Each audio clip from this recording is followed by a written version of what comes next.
Business owners, need more customers? Offer fantasy sports contests and generate more sales. Restaurants, bars, hotels, auto dealerships, real estate offices. Whatever your business, fantasy sports contests can help you increase your sales and bring you more loyal customers. Visit Fanify.com or call 888-55-SPORT. Our software lets you customize contests fast and easy for your brand. That's right. Visit Fanify.com or call 888-55-SPORT. That's 888-55-SPORT or visit Fanify.com.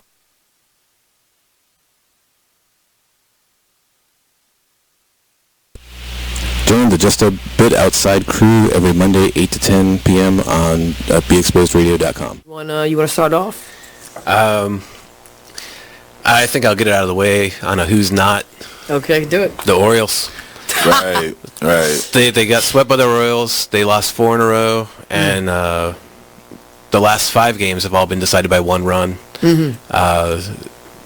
The game before, or the last game that they lost before the Royals was the Nationals, and it was Weeders, of course, one with a home run, hit the home run. Right. They were going into that National Series. It seemed like they were doing so well, and they just crapped out. They got that game postponed, so who knows when they're going to replay that or play that game. Mm-hmm. That's my first not for the night. Okay.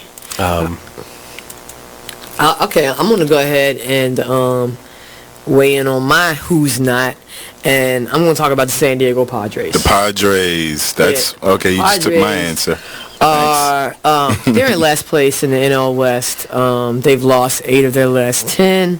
Their run differential is a negative 65, which is just horrible. So when you have You are listening to BeExposedRadio.com.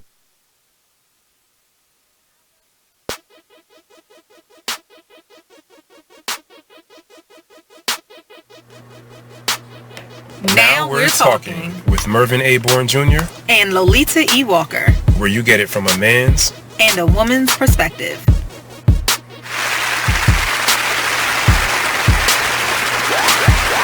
Good evening, everybody. Welcome to another week of Now We're Talking with Mervin A. Bourne Jr. and Lolita E. Walker. Happy Thursday. We are so excited to be here. Absolutely. We have a great show planned for you all tonight. Absolutely. It's been a busy week. It has been, I must say. But I'm really happy about today's show, and I'm excited because we have some big news. We have some big news. I'm so excited. Today's a special day for one of us. It is. I'm so excited. Can you see the smile? So today is my 2nd year anniversary for my business. Woo! Happy anniversary. Happy anniversary. So tell us, has it gone by quickly or has it gone by slowly? You know, in different respects, it's different. So I'll say that I am so pleased and proud at where I am. When I really think back, and you know, you guys, I am so into small wins. So when I looked at my small wins board, I looked back at, you have a book. You're about to do your 5th women's retreat. Mm-hmm. You have products, you have services, you are servicing people. Like, that's really a big deal for 2 years, because sometimes you don't hear that. Right. And then I look and I say, I feel like I've been working really, really hard. So is it only 2 years? Right? Yeah. So I'm just pleased, and I'm just so excited at all the people who have supported me and all the lives that I have impacted over these 2 years. It's just so remarkable to me. You know, I don't even know if I've shared with the audience. So my big win this week is not only that it's 2 years, but I have Hold on. Drum roll. So I have also been selected to be one of 18 speakers for the upcoming TED Talk November. It's going to be September 7th in Ohio. So if you want to drive through, I mean, if you're in Baltimore, it's only 5.5 hours. That's a road trip. Come on through. That's amazing. Congratulations on that. Blessed. We are super proud of you. Thank you. I'm sure the entire Now We're Talking family is very proud of you. Oh, thank you. Because you've worked very hard, and it is not easy to be selected as a TED speaker. It's not. So I know that you've put in the work. I have. And they have selected from the best of the best. Yep, the cream of the crop. our very own Lolita E. Walker Hey. does have a TED Talk coming up. So give them the date one more time so they can put it on their calendars. September 7th. At least put it on your calendars, because what I am hoping is that you can absolutely watch it, gain some nuggets from it, and then share it. I can share with you on the low what I'm talking about. It's all about sitting in your moments and really appreciating them and moving forward with some action. So that's what I'm talking about, and I'm just so pleased about it. So that's my big win. What's your win for the week? Thank you very much. I appreciate it. My win for the week, very recently, this week, my daughter competed in the regional championships for the Junior Olympics in the javelin. Wow. And That's I awesome. coached her to that point. Oh, look at you, So Coach that was- Merv. Yeah, that was a pretty big win. That's big, Coach Merv. Yeah, thank you. I didn't know you were coaching. You know, I kind of fell into it. so her personal coach in that event is me.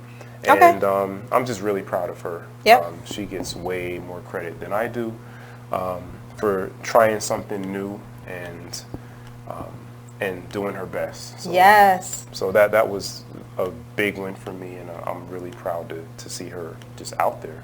Oh, I know. That's Yeah, such a big it deal. is. It's an amazing feeling. You never know what it's going to feel like until you actually are in that moment. And you have a piece of that, right? Like, Yeah. don't you feel like a pride Yeah. for a piece of that? Yeah, absolutely. Good job. Absolutely. Like, you know how it is as a parent. Absolutely. Like your kids' wins are everything.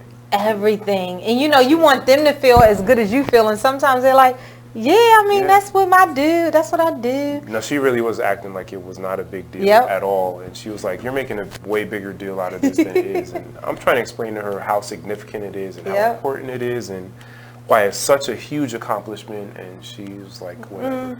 It's my everyday. It's my everyday daddy. I But got when this she's thing. older, she'll appreciate have it. a much greater appreciation for being able to accomplish things like this. Absolutely. So I'm just glad to, be able to assist her and help provide opportunities. That's so for her. amazing. Make sure you take pictures, because what I know that I appreciate from when I was young is being 12, 15, 17 and looking back. Even now still I look back at photo albums and I'm like, wow. So photo albums are big. I know we have everything on digital media, but it's Photo so albums important are to better. keep that. And that's actually one of my New Year's goals is to create. Is it? Yes. Yes. Is to create, because I realized a big that deal. over the past decade or more, there's so many moments that I've captured on cell phone pictures. Yep. And then you never see them again because, you might Exactly. even if you store them away someplace, you just, if they're not in a photo album, like the old school way, you don't really look at them again. So I don't like that, and I love looking at photo albums. So one of my goals was just to create albums of memories. Yeah. Especially, whether it's accomplishments or, just awesome moments. I love it. And put it in a tangible form. So. I love it. So, hey guys, we want to capture your small wins for this week. So I've asked you a question on what are your small wins for today or this week. Please put them in, and we want to share them because it's a big deal. I always say that there's power in your voice. That's right. And your voice is power. So let's get them out today and we'll shout you out. Yeah. We have an amazing show today, yes, right? I can't wait to get started. We have two amazing guests. We're going to be talking about education and our children. Yes. We're going to be talking to Jesica, Fauntleroy, and Kane. Joe is running for city councilor, and we can penetrate now to ask questions that you want to know in Baltimore. And also, they both are members of the Parent and Community Advisory Board. So we're going to be talking about education, what's important inside of our public schools, what policies should we be pushing for, and all you want to know. So we want you to stay tuned today, share it with your friends. We are inviting our friends, and it's going to be a good discussion. Yep, absolutely. So we will be back. Stay with us. We'll be back with our special guest in just a couple minutes. Thank you for tuning in, and we'll see you in a minute with Now We're Talking.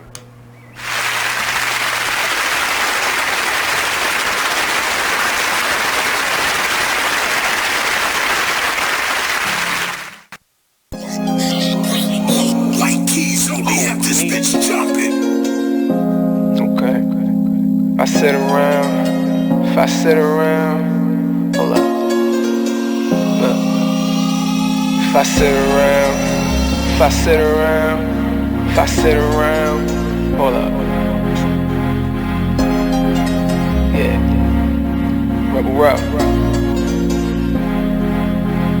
If I sit around, I'ma smoke some more. Wasn't even thinking about smoke before, but I'm in my head and I'm in the bed. Don't know who I am, like I'm wearing a mask. Working mode, tell him where the cash. If you wear the cash, tell him where the cash. If you play it for you, gon' run it back. Don't make promises, but I promise that. Don't promise me, cause I ain't into that. Fell in love with that and got hurt from that. That was all over and the curtains back. Can't see you not noticing that. I'm letting it go, it ain't holding me back. Yeah, I'm on dice, but ain't come for the crack. Drinking with uncle, we only do jack. How I'm alive, I thank God for that. Praying about it, things getting better. Open it up with my name on the letter. Why you crazy about it? Saying whatever, you shy to be you. You know you gotta be you. Sometimes I need privacy too. Yeah, you know I ride. Keyboard Cat, Hamilton the Pug, and Toast Meets World. These are some of the internet's most beloved pets. With millions of YouTube views, shares, Instagram likes, followers, and fans across the globe. But what do all these amazing pets have in common? Their stories started in a shelter. Start your story. Adopt a dog or cat today. Visit theshelterpetproject.org to find a shelter or adoptable pets near you. Training that pet to play the keyboard? Well, that's entirely up to you. Visit theshelterpetproject.org and hear more about Hamilton the Pug, Toast, and Keyboard Cat's amazing adoption stories. Start a story, adopt a shelter or rescue pet today. Your perfect pet is just a click away at theshelterpetproject.org. A public service announcement brought to you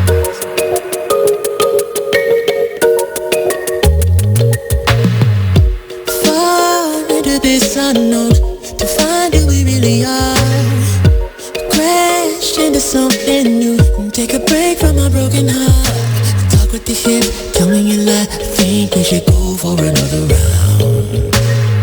Baby, try not to say too much. Let your love come down. If you wanna rule, there's some rules you gotta live by. Live by. Stay true to your cool, make a move. Don't wait on nobody else. And if it feels like a melody, sing a song, be my radio. And if you follow me there, I'll follow you back. Let the night unfold. I can tell that she can't get enough. Show enough, she couldn't keep the feels up from me. Oh no, she couldn't keep the feels up from me. Touching hands till we dance in the dark. Show enough, she couldn't keep the feels up from me. We do whatever you like. Keep the feels up from me. Oh no, she couldn't keep the feels up from me. So let's slide, you and me alone, to find who we really are. Crash into something new. I got ballet bringing up the car. You told me you kiss, told me you lie. I think we should go for another round. Baby, I wanna take you, but we gotta groove so we can lose the crowd. If you wanna rule, there's some rules you gotta live by. Live by. Stay true to your cool, make a move. Don't wait on nobody else. And if it feels like you use Tearless baby shampoo because it's gentle on your baby's eyes. You make sure his toys don't have any sharp edges. You always test the bath water to make sure it's not too hot. You taught her what to do when the smoke alarm goes off. You make sure she wears a helmet when she rides her bicycle. You put on his sunscreen, even when he's embarrassed his friends will see. You do so much to keep your child safe. But are you using the right car seat for your child? You are listening to BeExposedRadio.com.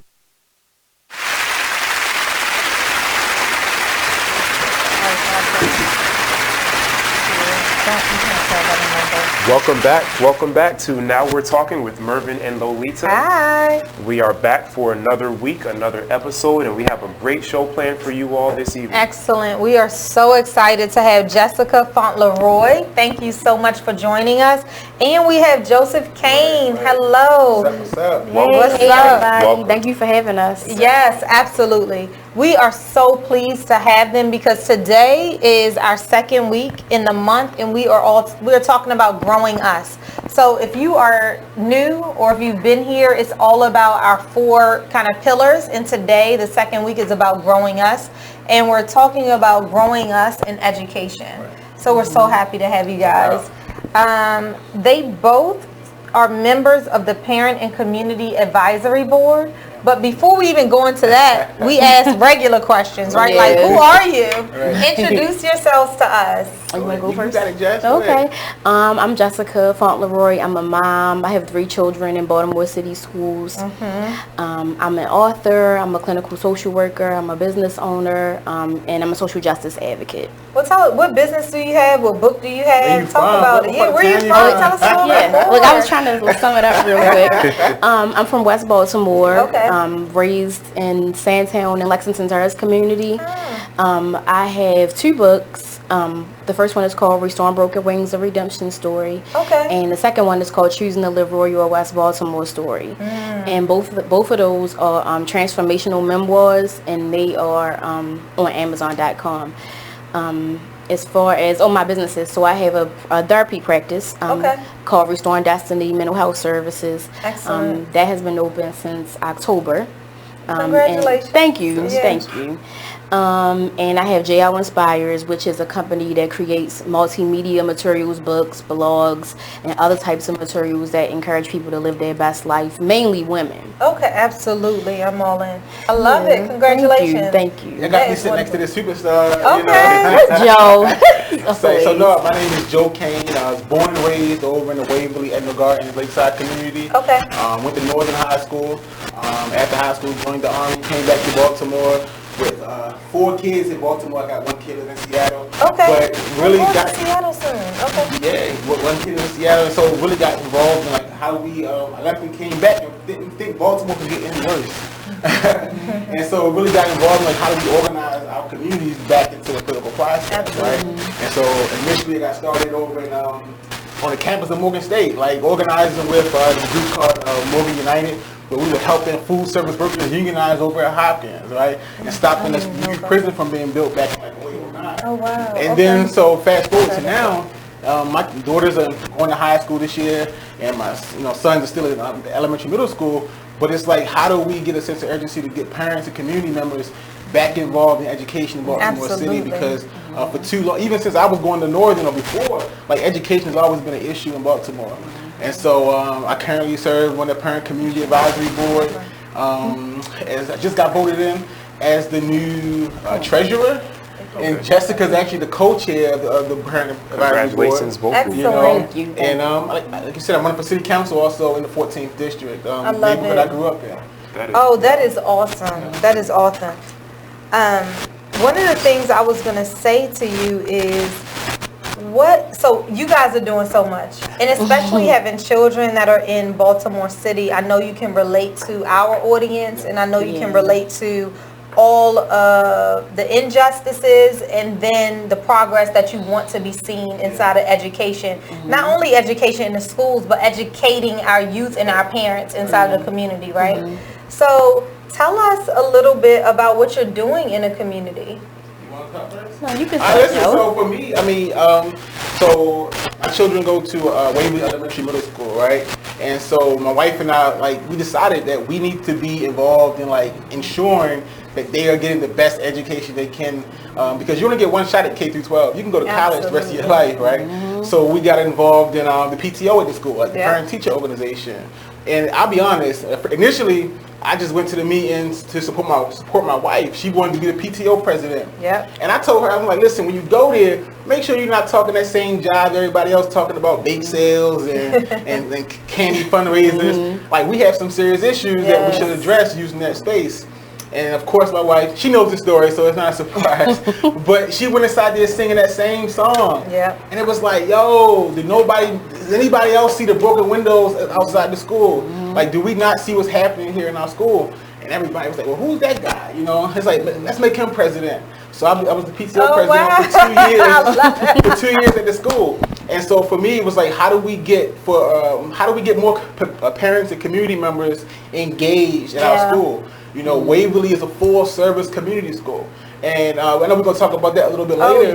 But it was just like, the community and the parents were absent from the school. So how do we engage more community members to be involved? Because for me, that's crucial to like how do we change the conversation about Baltimore City and the future of Baltimore City. It has to be led by parents and community members. And so for those of us that maybe don't live in Baltimore City, are not familiar with Baltimore City, or live outside of Maryland, because people are watching from everywhere, what are some of the issues with the educational system? Because I heard you mention earlier that education has always been an issue in Baltimore. You all both went to school in Baltimore. Right. So educate our listeners as to what some of the most pressing issues are and what's going on here that might not be going on everywhere in the country that makes this special. So different. Yeah. I mean, I can speak from my experiences and go a little broader. Okay. But historically, you know, Baltimore has been this city where if you don't go on a certain path from middle school, from elementary school, you're being cast into a certain life. You're going to be cast to a certain lifestyle. Okay. So when you think about, like I went to Northern High School at the time, one of the worst high schools in Baltimore City. So you're destined to be on a path to prison. You're like literally on that path to prison. So whereas you can go, you know, and you're at elementary school, you get to go to Roland Park, or you get to go to one of the better schools, you're kind of set up to a different path, you know. So you're going to the city colleges, high schools, or the polytechnical high schools. Like my wife, she went to Western. So it's like historically we've always kind of put our children into a caste system of schools in Baltimore City, where their path is set from an early age based on what schools they're about to go to. When we're back, we're going to unpack that a little bit, because I think what parents that's from Baltimore want to know is how can they enroll their children in, let's say, specialty schools if it's not their neighborhood schools. That's right. So when we come back, more to come on Now We're Talking with all of us. We have Joe, we have Jessica, myself, and we have Mervin. And we're going to unpack it. So ask your questions and we'll be right back. Word. Now We're Talking.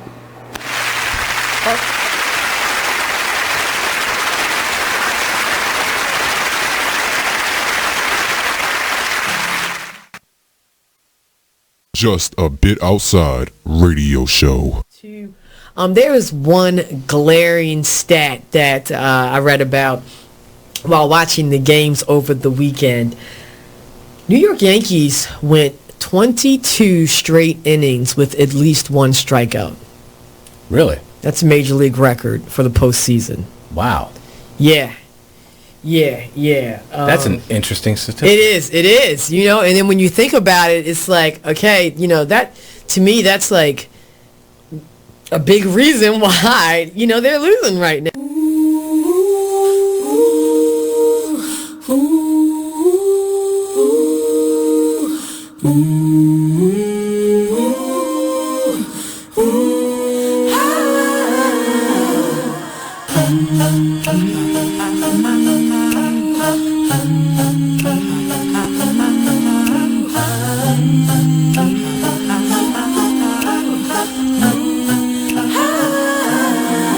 You're like an internal bleeder.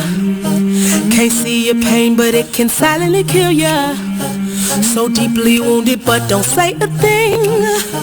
Too afraid of what the people may say or think.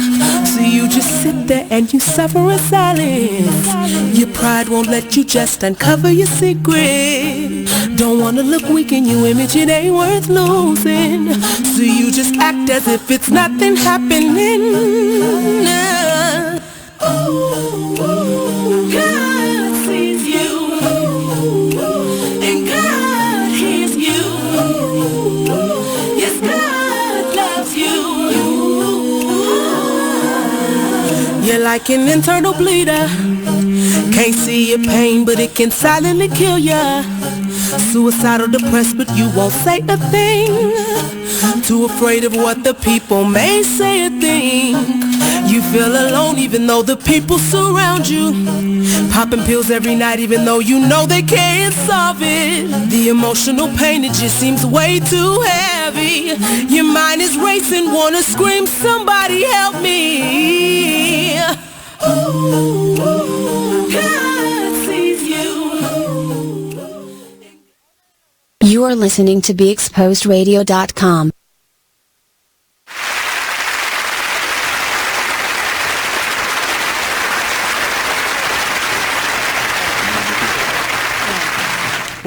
Welcome back, everybody, to Now We're Talking with Mervin and Lolita, where we get it from a man's and a woman's perspective. Happy Thursday. Happy Thursday, everyone. We are in a very nice conversation right now with two special guests, Mr. Joe Kane and Ms. Jesica Fauntleroy, and we are talking about education.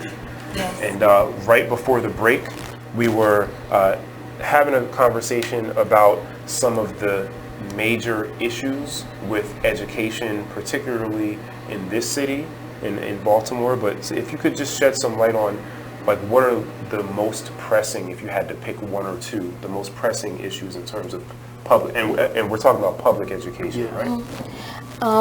One of the most pressing issues is equitable access to like high quality education in terms of the curriculum, the materials that students use, what students are being taught, as well as access to facilities that are able to engage students, from buildings, water, things such as that. So between the access to just equitable conditions all around for students, especially in Baltimore City and in other large urban communities, those are two big pressing issues that we see in research, as well as in experience being in the school buildings, being parents in the community, and being children of the city.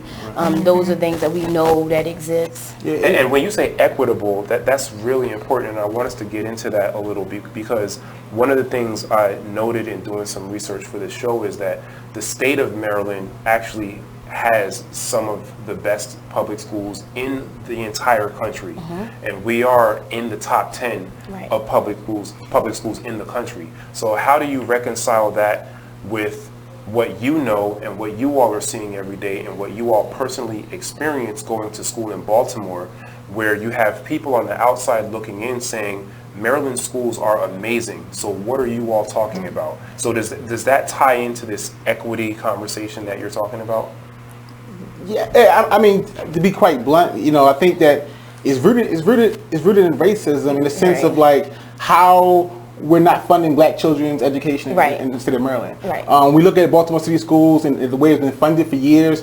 We've been systemically underfunded. So you look back at 2008 when the recession hit Baltimore, the country actually, and we saw where the funding formula, they put a freeze on the annual increases that would traditionally take place. So we saw a gap of like $300 million that was over that period of time. Had it not frozen, Baltimore City would have received inside our school system, but we didn't get that money, right? And so you saw a couple years ago, we had the big push to fix the gap, close the gap. Hundreds, thousands of people went to Annapolis to fight for funding, but it's like literally the state of Maryland is supposed to fully fund education in Maryland. And so when we look at Baltimore City, we have to ask, like, why haven't our schools been fully funded? But another question, one of the things that I'm really working on is the fact that Baltimore City, right? We know that the funding formula is there and the state's job to fund our schools, but as a city, we only contribute 13% of our budget to education. And so that's a tragedy. Like, how are we saying that we believe and love children and want to invest in children, but only 13% of our budget is going to education, as opposed to $600+ million going to police department? And so when we look at our values, look at our budget, it doesn't add up. And so you can put a fancy title on what's been going on in Baltimore City, but it's rooted in systemic racism against black and brown children in Baltimore City. And so we have to like hit that head on and start addressing those issues. So one of the things that we like to leave our viewers and our listeners with are some tangible items that they can do. Right. Because a lot of times we rely, especially in education, but it could be on any one of the millions of topics that we talk about, is we talk about how whether it's city officials, you're running for city council person or other state or city officials, we want them to do X. Right. But what is it that we can ask our listeners and our viewers to do? In our acronym, we leave everybody with an acronym every week on action now. So our acronym for today is going to be active. So for A, I've already written down what we've talked about of access, right? Access to high quality education, you mentioned, Jesica. And so what can our listeners do to help us gain more access to quality education? What can they do? What can parents out there do? Well, for one of the things, as you know, we both are members of the Parent and Community Advisory Board for Baltimore City Schools. So one of the things and one of the reasons that we joined was to be able to engage parents and community members. And so one of the ways that your voice can be heard and for you to be a part of that conversation is attending public Parent and Community Advisory Board meetings and learning about policies and learning about new things that are coming down the pike in the district. You know, being engaged in the process gives you that voice, and it gives you that ability to be able to say, no, I do not agree with this. Yes, I do agree with this. Yes, I want to be a part of this conversation. And your voice gives you power, because even though you may not think that you have the power, but when you go to the table and you voice your opinion and you voice what the need is for your child and for the children in your community, you know, people listen. Right. And I kind of agree with Jessica on that, but I think I'll take a step back in the micro, right? Maybe you can't make it down North Avenue to that meeting. Join your local schools, community, your PT, your parent group. You have to. There is power in organizing at your local school, and then you can tap into resources like the Parent Community Advisory Board to give you that support. I tell everybody, if we want helicopter pads on every school in Baltimore City, parents and community members can make it happen. I'll tell you a quick story. Waverly has a brand new facility, and that building came before there was a big effort to get new buildings in Baltimore City. And people say, well, how did Waverly get their school building before everybody else? Well, parents and community members organized. They organized, and we had a Councilwoman Mary Pat Clark, to see them looking to take, right, replace. She organized. They organized their community around how do we get a new school building. And it took 10 years. But they were able to get the funding to get the new building. And so when we see community members come together, those are the voices that people in power listen to. And so we have to really organize our voice and move with one purpose. Too often we know we all have different issues, but we have to find that one we can agree on and tackle that, you know. I mean, one of the things that you have really said, that because I'm on a PTA organization for my son's school, and I live in southern PG County, not even Baltimore. I come here because, you know, we both graduated from Morgan State. High five on that. Go Morgan Bears. MSU, baby. MSU all the way. We graduated from Morgan, and we feel like we have a stake inside of this community, and so we want to help educate, we want to help grow, and so that's why we come. I drive 2 hours. Hashtag bam. Let me try to tell you every week. I be like, but anyway, it's all about making sure that we're growing together. So as we talk about that, it is, what I've heard so far is getting involved in your school, PTO or PTA. Get involved, because that is where you have a voice. You know, school board meetings are open. You can voluntarily go up and state your claim, but what I will say that I really agree with is there's voice. Your voice is power, and there's power in your voice. So when you organize with the PTO or PTA organizations, you have this one issue that you're collectively going to the board with, and that's when things start to happen. So you talked about a helipad. I'm trying to tell you. But if everybody goes and that's your one issue, you just going to keep on laying it down. People don't know there's a school in Baltimore City that has a liquor license. And it's like, how are they getting a liquor license? It's because the parents want to be able to have parties at the school. Right, and even like another thing, like some schools don't have a parent group. So like a lot of schools don't have PTOs. In Baltimore City, like you'll see a few schools that don't have PTOs. And even before I came to Baltimore City, when my children were in school in Baltimore County, the school they attended did not have a PTA or a PTO. And so I went to the principal and I was like, well, where's the PTA? Where's the PTO? And she gave me a kit and was like, we don't have one, organized one. So I had a 10-month-old baby, and was like reading bylaws, trying to build a PTO or PTA in the school. And so if your school doesn't have one, just form, even if you have to form an independent parent group, and then present it to the principal, because the principal is your partner. That's right. You know what I mean? You have a right to go to the principal and say you want to organize a parent voice, even if it's not a formal PTA. So what would you say to a parent that's watching that says PTAs don't do anything? They have bake sales. Yeah, they do social things. Some I don't have time to do bake sales. I have a job. I'm busy. What's the point of giving you my time so we could sell cookies? Like, what is the use of joining a PTA? What are some of the benefits, practically speaking? Yeah, I told you that I didn't want to do a bake sale. I didn't want to do a bake sale. And I think that you have to go in and organize parents, right, around the issues that are important to you. And so if your PTO is doing bake sales and you know that there's another issue that you want to highlight, find 5 other parents that you want to work with on that issue. Now, guess what? Your school may have 2 parent groups, but that's better. You know, you just find other parents to organize with, and you come and we have resources like PCAB that can help support you. But I will throw another flag out there that every school in Baltimore City, right? All right, this is something that everybody should really take heed to. Every school in Baltimore City is required to have a school family council. All right, that's a new term. School family councils are designed, they're the boards of the schools, right? And so when you think of a charter school, you have a board that comes in and make decisions. That's the role of a school family council. And so if your school doesn't have a parent group, fine.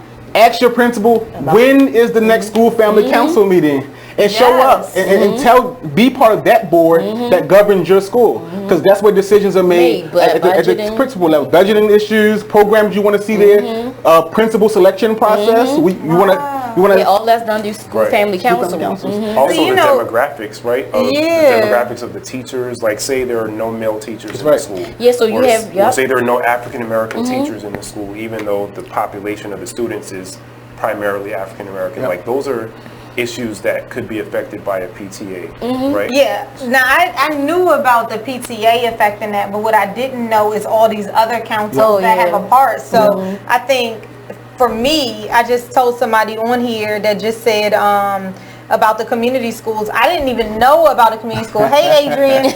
And she just said that even Prince George's County just announced that there's 42 community schools for the county. And I hadn't really realized, honestly, before this conversation tonight, that there were such thing as community schools. And I'm such now a big proponent of them because the resources that they get into the school. I mean, so what I've learned today, everybody, if you're just joining about community schools, is that they provide the resources that the community needs, whether that is counseling services, pantry services, bringing clothing services, bringing in mental health services. Anything that you could think of. If that community need, again, as a helicopter pad, that community school coordinator's job is to go out and find how can we meet that need.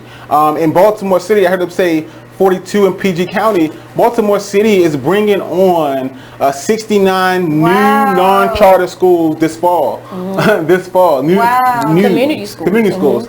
And so one of the things we have to do is be prepared for that. Like, how do we prepare for that? Where do you get, where do you source teachers for that? Is it the same requirements as a public school? So what makes a community school, right? So last year, right now Maryland is under this, they have a Kerwin Commission. The Kerwin Commission, their job is to really rethink the funding formula for how we fund schools in Maryland. Hasn't been done in a generation, right? And this is a once in a generation effort. And so while they're working on the funding formulas, they've made recommendations, but they have this, they put some money to the effort, you know? And so that money, so we're receiving $29 million this fall. It should be in the bank account now. It's July 1st passed. But the goal is to bring on new community schools in Baltimore City. And what makes a community school? According to state law, you have to hire a nurse. Every school is required to have a nurse and a community school coordinator. And the reason is that the legislator understands that students, especially in Baltimore cities or places where we have high concentrations of poverty, they need more resources before they even get to the classroom to be able to learn and to be effective in school. Like what, for example? So, for example, I wear glasses, right? I'm born blind. And so I walk into school in pre-K or whatever, I can't see a thing. So a community school's job is to say, okay, we have community schools coordinator's job is to say, okay, we have people in this community that are not receiving medical attention regularly. Let's go ahead and get glasses. Have everyone seen by get the glasses seen and a dentist. Let's do that research. So you walk into a school, they give you glasses, right? But a community school says that you don't have to take the glasses off when you go home at the end of the day. Community schools provide those wraparound supports beyond the school district, before the school district. That's what it's called. And supports that directly affect education, they directly affect learning and the child's ability to learn. So a lot of people don't understand that it's much more in terms of education. It's much more than just what you learn when you sit down in the classroom, or your ability to pay attention. Sometimes, like you said, you might not be able to see the board, you might not be able to see the computer screen. You might be hungry. A lot of kids can't learn and they can't retain information because they're literally hungry. So we have a question that is, it says, and I don't know if you guys can answer it, but it says, yes, they provide the service at the family's expense, the community schools. Most of these wraparound programs go via the medical assistance assurance. So when we're back, I want to just talk about, maybe somebody can help answer this. You'll have a little bit of time to think about it. So if parents don't have health care for whatever reason, or don't want to give their information, which is always a problem, then the child and parents are not able to benefit. That's a good question. Is this true? Like, what's happening with this? Find out. So when we're back, now we're talking. Come on back. This is great. Thank you so much. Yeah.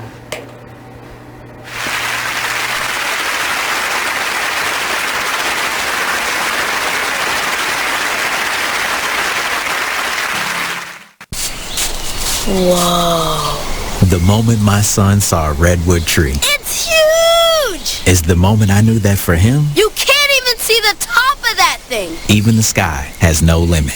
There are some moments only the forest can inspire. Find yours at discovertheforest.org. Learn about forests near you and discover cool things to do when you go. Your moment is out there. Find it at discovertheforest.org. Brought to you by the U.S. Forest Service and the Ad Council. You're now listening to BeExposedRadio.com. Check out this fire flashback.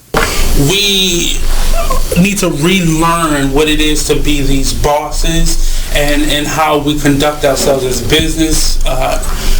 business-minded individuals and just people in general. I let my gut, and if I call it gut or God or whatever, I'm led by that energy.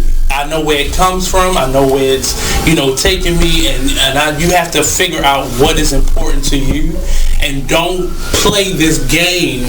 It's a game that we've learned to play, this chess game, and life is not a chess game.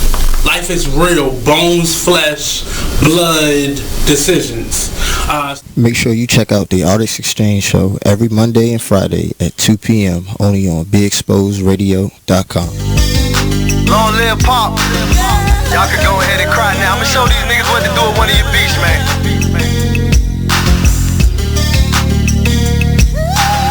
I am Gas, by the way. Strong woman story should have been on CNN. Nobody knows what it's like being Gwen. Windows closed in the house, it ain't no CNN. Can't gain weight for years, she been being thin. Single mother, no help from the system. When they was giving out food stamps, she missed them. Birth certificate, baby daddy, she couldn't list them.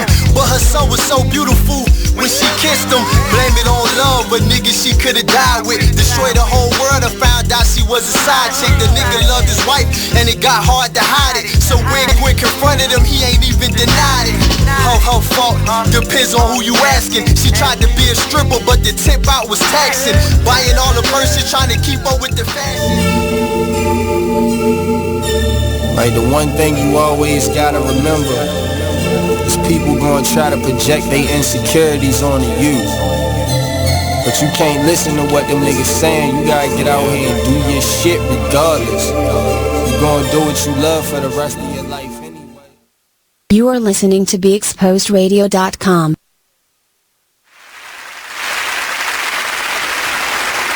Remember a parent we'll read this because I don't understand really what the parent and community service. Hey, and welcome back to Now We're Talking. We are live, so anything can happen, but we are live and we are talking to Jesica Fauntleroy and we're talking to Kane, and we are talking all things education, right? It's been so great. But before we get back started, we had so many questions, and our last one was actually talking about parents who might not be able to afford medical assistance. Right. So we definitely want to get on that because there seems to be a little confusion on if they need it, if they don't need it. Right. But let's do that first. I'll talk to that a little bit. So community schools is not something that's limited to Maryland. It's a nationwide thing. Okay. But in Baltimore City, community schools are done a certain way, right? And So if the needs assessment is conducted and we realize that there are parents in the community who don't have medical, doesn't have insurance or any type of thing like that, that role of the community school coordinator is to go out and connect the dots. So for example, my son needed glasses. All we had to do is sign a permission slip to say, hey, he can go see the optometrist. Our son, they do dental, so all we had to do is sign a permission slip, right? And in some cases, I know there are some options where you can opt out. So maybe you don't want your child, maybe we're not getting a lot of permission slips back, so you can just opt out of it, you know, so that way we ensure that all kids are getting those services. And so my son came home with a pair of glasses, but we had glasses for him, but this was an effort to make sure that all kids were receiving the support they needed. And so in Baltimore City, it depends what program, but generally speaking, there is no minimum insurance requirement. It's just about giving those children the resources they need to be connected. And a lot of partners like Hopkins, University of Maryland, they're partnering with the school district to ensure that these services are carried out. I know last year, just this past year, a few months ago, they redid the contract for Hopkins, a partner to provide glasses to all of Baltimore City students. So it's a matter of like, how do we connect the dots? How do we connect the children to the resources that are there in the city and the state to really support our students? You know. So if you're living in a neighborhood and you have, because I'm gonna ask because I'm confused. If you're living in a neighborhood that has a community school, a charter school, a public school, and a private school, how? Except for the private school, because I know they cost money. So let's talk about the other ones. How do you determine where your child goes? You take a step back. I think. Yeah, I'm so confused. What is a community school? So a community school can be a charter school. A community school can be a public school. Only thing that makes you a community school is your desire to go out and get resources. That coordinator made it legal, but we've always had community schools. Think about back in the day when you had, like, you went to Morgan, Sonny's. You go to Sonny's, they got the football pitches up there of Northwood and like baseball. That's what community school means. How do we pour resources around our students? Gotcha. Okay. So it's not separate. It's not like this is only a community school. This is only a charter school. Well, for charters, and of course you get in there with like a lottery. Right. Okay. And so it's just the difference is having that community school coordinator and now legally having that nurse on site that provides resources to the students. And when you make the decision, it's not, it's not based off. Oftentimes, it's not based off of if your school is a community school or not. It's just a matter of accessibility. So maybe one or both of you can answer this question. If you do not have children in public school right now, but say you live in the state or you live in the city somewhere, because there are a lot of people that live in Baltimore City and cities all over the country that don't have children. Right? Why should they care about what's going on in the public school? It's a great question. I think as a person, a community member, a property owner, a business owner, you have an interest in the public school system in the place where you live, because the children that are being educated in your city or in your state, they're going to be your future neighbors. Yes. They could be the future robber who robs you. They could be your future person who's going to need to take your job. You know what I mean? They're going to be the people who keep the community flowing. So you should have an interest in public education wherever you live, whether you have children or not. That's why I think, so for instance, the PTA that I'm on has a community leader as one of the positions.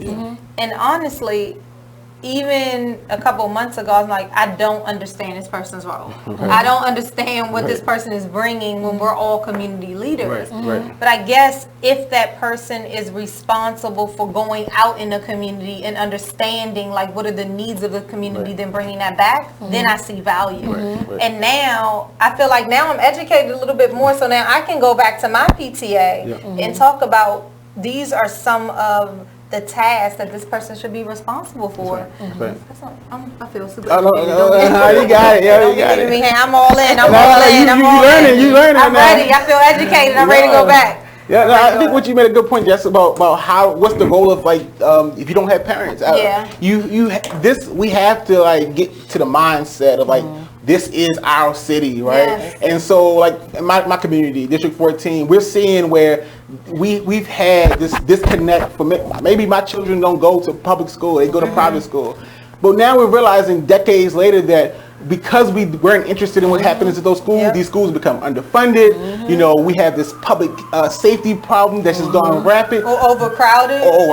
So we have to be able to invest in the next generation. And I think for me, that's the most critical thing. Is like, how do we see this as our responsibility as we move forward as a city and as a state, you know? And so some of our biggest supporters for the PTO were people who don't have children, people who maybe children are grown up and left the home.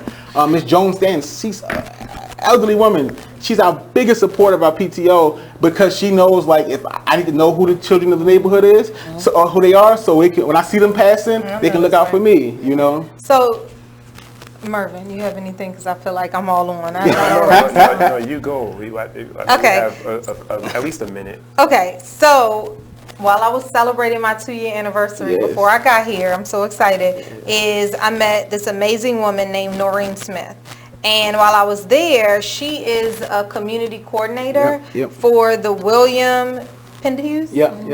School. And one of the things that I was asking her, like, hey, we all about tangible actions. Right. What is it that you need that I can talk about tonight? And one of the things she talked about that she needed is we need people to come into the community and be out here in these streets as crossing guards and as doing things where kids are coming to school and from school to make sure they're not getting involved with the hustlers that's on the corner or these people over here. I want to make sure that they're safe.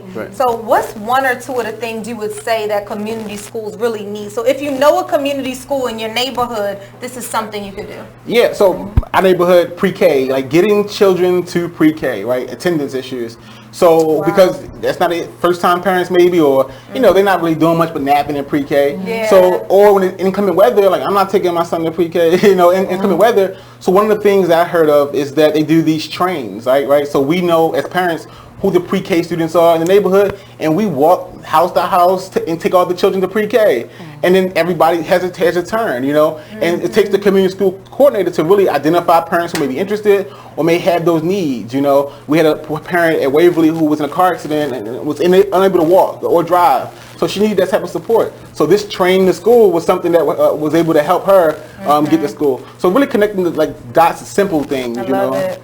And for me, I know one of the big pushes from a lot of community-based grassroots organizations were that when the lead agencies who run community schools, when they are chosen, that they should be agencies that have relationships with the community, so that a way to keep a community school safe or to get people involved is to engage the community as well, engage the elders. And that happens when you have a lead agency or even a private agency that already has a vested interest in the community, that has staff members that are from that community, and that has a true connection to the community. So it allows people to feel safe enough to become engaged and to feel like they're a part, because they have a piece of their community already in that school. And so that'll encourage like intergenerational interactions, like where you have elders that feel like they are part of the school. Because I know that it's not my thought or Joe's thought that people are disconnected or disengaged because of a lack of interest. It's a lack of feeling welcome to come and be a part of something. People want an opportunity to buy in. And so providing, you know, folks in the community with that opportunity to say, hey, you're welcome, what you want to do. People, if you ask them, what can they add, they're like, oh, I want to help. You know, so giving people, you know, that okay, like, you know, we want you to be a part. This is for everybody. You're not left out. That is just so powerful. It is. So we have questions pouring in through the listeners, but we do need to take a break. So when we come back, we're going to get into some more questions, and we are going to ask our guests to keep on pouring I have some here too. We got a ton of questions. I love it. We'll be back in just a minute with Now We're Talking.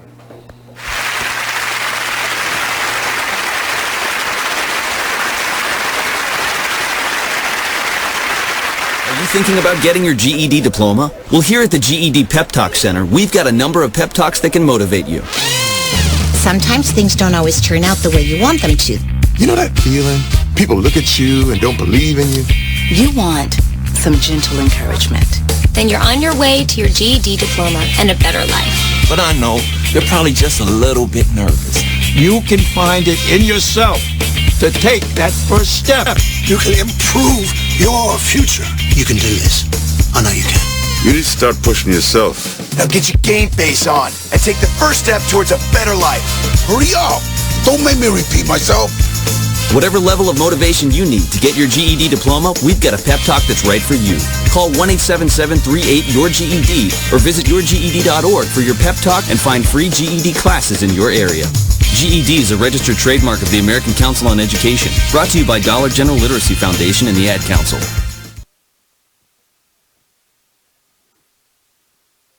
You are listening to BeExposedRadio.com. The Artist Exchange Radio Show every Friday 7 p.m. to 9 p.m. every Saturday 12 p.m. to 2 p.m. Real artists, real talk, real live on BeExposedRadio.com. I was meeting with a friend yesterday, and I've gotten to the point where don't ask me a question because the truth is going to come out. And exactly. Just don't do it. If you ain't looking for the truth, don't come to me. Don't do it because I can't hold my tongue. And she wants to be this stylist, boutique, but you're not doing anything in that nature, and I can't take you seriously if you're not doing those things. And I understood why people didn't take me seriously because I found myself in somebody else's lane. I was good at what I was doing and what I wanted to be, but I wasn't doing it for me. So how can I ask you to take me seriously if I'm living in somebody else's shoes? And nobody can do what you do, and I think that that's a big problem that people face now. Like, you see what somebody else is doing and you want to do that when that's not your lane. That's not your lane. That's not what you're supposed to be doing. But it's popular, it's getting that person money, it's getting that person applause. Oh, I want applause. I want money. Let me stand over here behind them. And then a lot of times people aren't honest with themselves either. Like, I was thinking earlier today, I've been woke for almost 2 days, so so you get honesty, yes. And I was thinking, like, you know, The Artist Exchange Radio Show.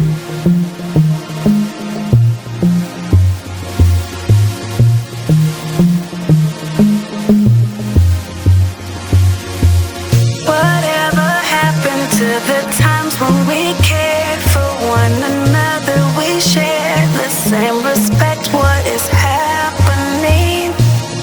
We're trading what's important for shiny things.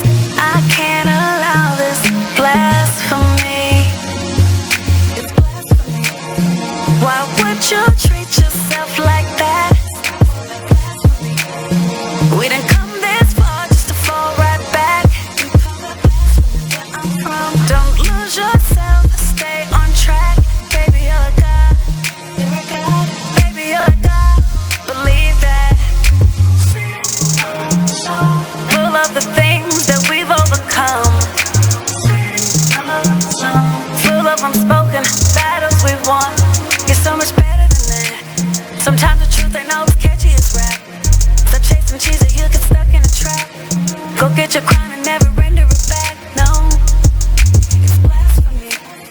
Why would you treat yourself like that? Stop all that blasphemy. We didn't come this far just to fall right back. Baby, you're a god. You're a god. You're a god. You're a god. Baby, you're a god. You're a god. Baby, you're a god. Believe that. You're way too gifted to stop and listen.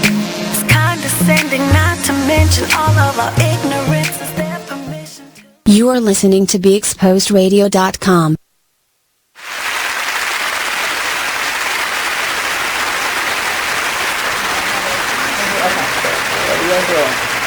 Welcome back to Now We're Talking with Mervin and Lolita. We are having an amazing discussion with two special guests tonight, Joe Kane and Jesica Fauntleroy, and we're talking about education and our children, the most current and pressing issues in public education.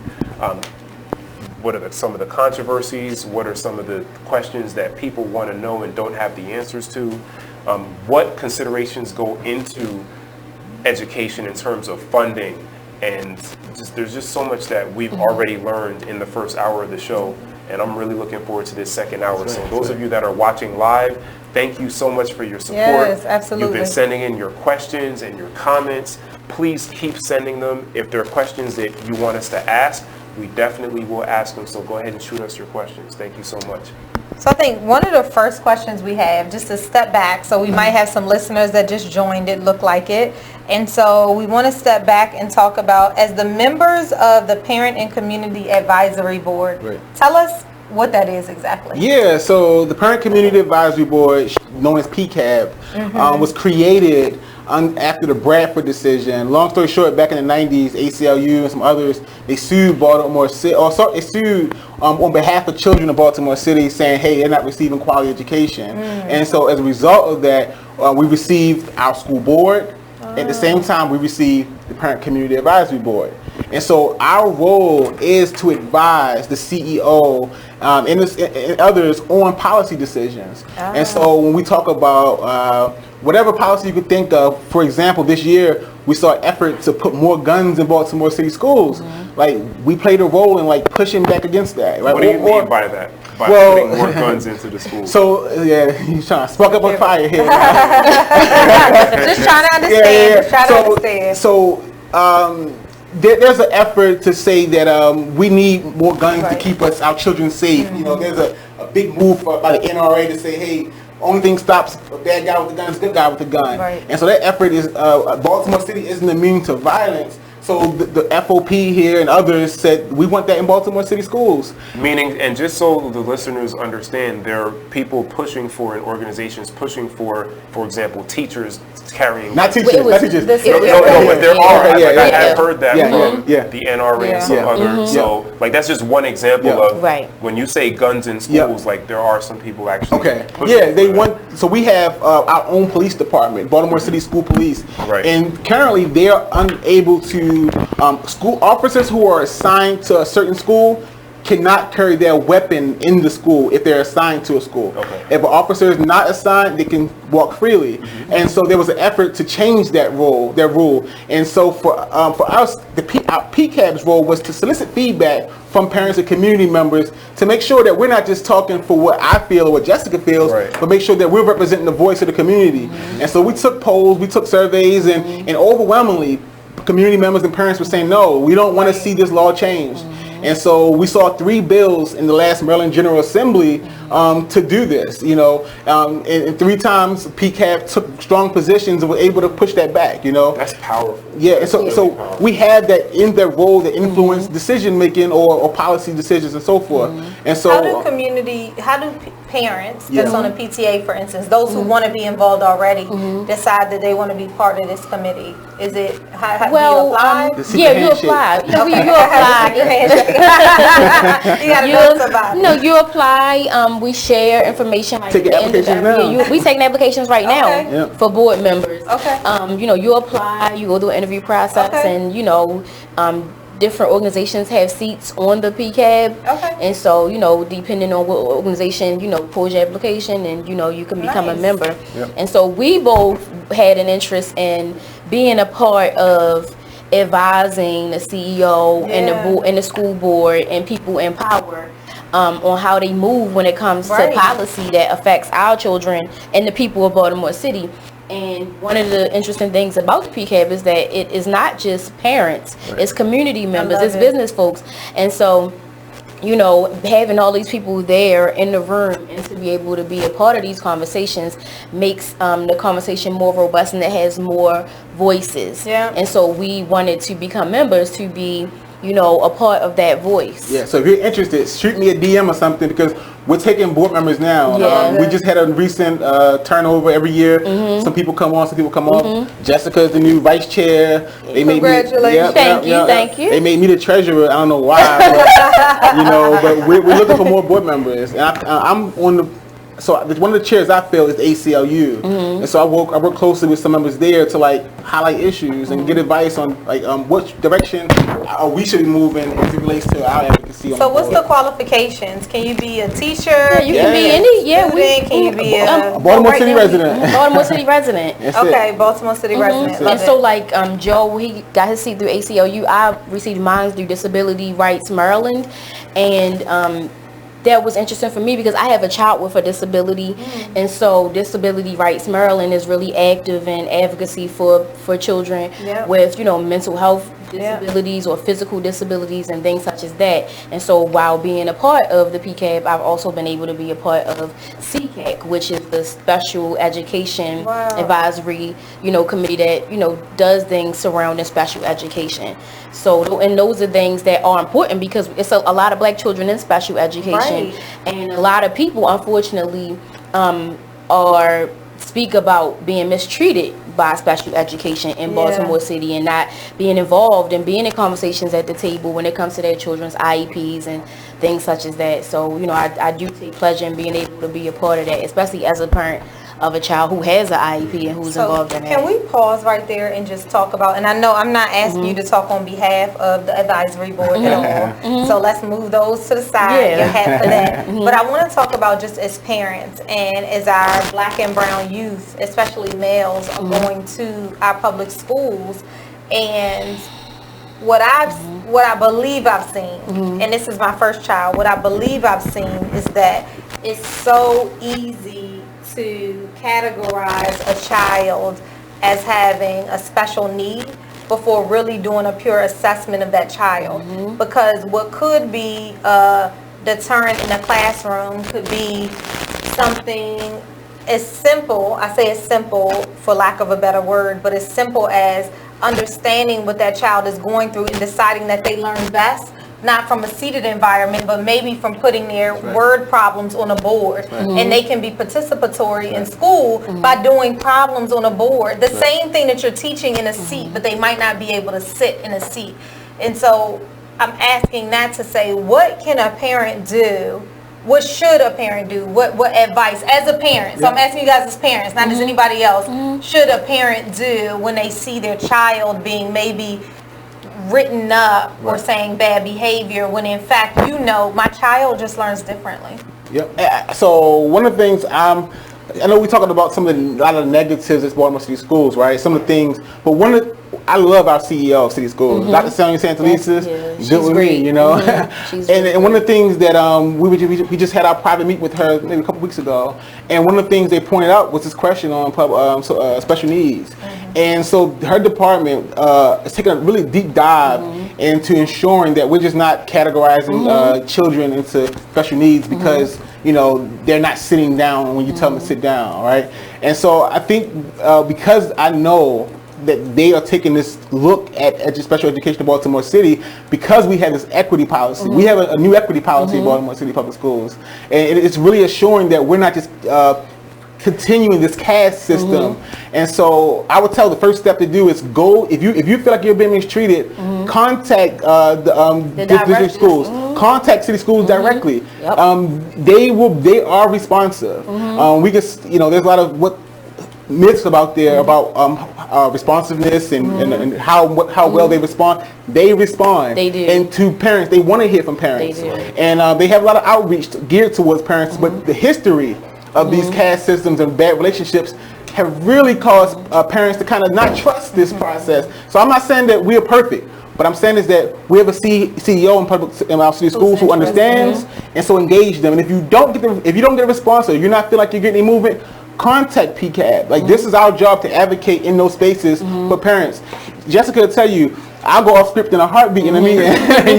Listen, this parent said she called you. I seen the emails and she didn't got an answer. And I know and for me, like I had that experience this year with my own daughter, trying to get an IEP for her, and because of her record is always being in honors classes and things like that, it was difficult for people to believe that at first. But when I reached out to the director of special education as a parent, and I sent her all of my daughter's paperwork, and I CC'd everybody on the email, like, somebody please help me. I know what my rights are, what my child deserves, and they responded and they moved so fast, and they provided me with the support that I needed. And it wasn't because I'm me and I'm so important, it's because I'm a parent and I recognize my voice, and they know that I'm willing to use it. And so people being able to recognize the power in their voice as a parent, and being able to go to these people in these seats and sit at city schools or wherever you live, and speak your truth about what your child needs. You're their best advocate. I love it. When we come back, we'll be back in a couple minutes with more Now We're Talking. I want to get into equity versus equality in education. What is the difference? A lot of people don't know the difference. I've been in a lot of heated discussions / arguments with people about the difference between equity and equality. We've been using the term IEP a lot. Some people might not know what that is. And you talked about parents knowing your rights and the fact that there have been different times where you've had to say, I know my rights as a parent. A lot of people don't realize that as the parent of a child in school, you actually have rights by law. So I want to get into that when we get back with Now We're Talking.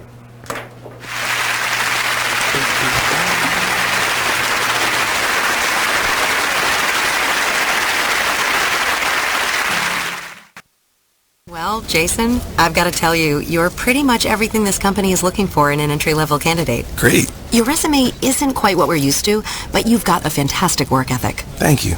And I'm impressed by how you carry yourself. So, should we talk about the job? What? The job? Oh, sorry. Yeah, I have no way of recruiting or even meeting you. This interview didn't happen. It may sound ridiculous, and that's because it kind of is. There's a huge pool of talent your company is missing out on. Meet the grads of life. Who are they? Talent worth knowing about. Young adults of unique determination and experience. An ideal fit for your company in an entry-level position, internship, or even mentorship. They might not have every qualification you typically look for, but they're exactly who your company needs. Man, we really could have used him. Don't miss out on a resource many innovative companies have already discovered. Go to gradsoflife.org to learn how to find, cultivate, and train this great pool of untapped talent. Brought to you by the Ad Council and gradsoflife.org. My name is Ruth Rusi. I'm a retired teacher. I'm 91 years old, and this is how I live united. I say retired, but not really. Once a week, I read books to children as part of United Way's education program. Reading to a child creates links between language and literacy. It creates a bond between grown-up and child. And believe it or not, it prepares them for a better academic future. Oh, we read about frogs and flies and pigs with wings, all sorts of juicy stuff. It's a joy to watch all those little faces. I figure I have the time and they have the need. And I've always believed that if we're not here to help each other, then what are we here for really? My name is Ruth Rusi. I help kids prepare to succeed in school. So I don't just wear the shirt, I live it. Give, advocate, volunteer, live united. You are listening to BeExposedRadio.com. Perfect. Welcome back to Now We're Talking with Mervin and Lolita. Thank you for joining us. We have two amazing guests tonight. We have Jessica and Joe who are laying it in on all things education, and we are just so excited.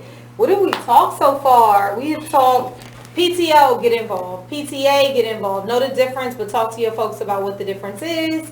We have talked about community schools, right? I had never heard of community schools. Right, specialty schools. Specialty schools, charter schools, public education schools. And reality is if you have a community leader in your school, get to know them and understand what they're doing to help benefit you. Talk to them, get involved, leverage your voice. What else have we been talking about? Thank you, Robert Watson. Hi. Adrian, thank you for joining in on a conversation and really talking about what's going on in our communities, not only in Baltimore, but these issues really span. I mean, I live in PG County and they span in Maryland. They do. PG County, Montgomery County, Baltimore County.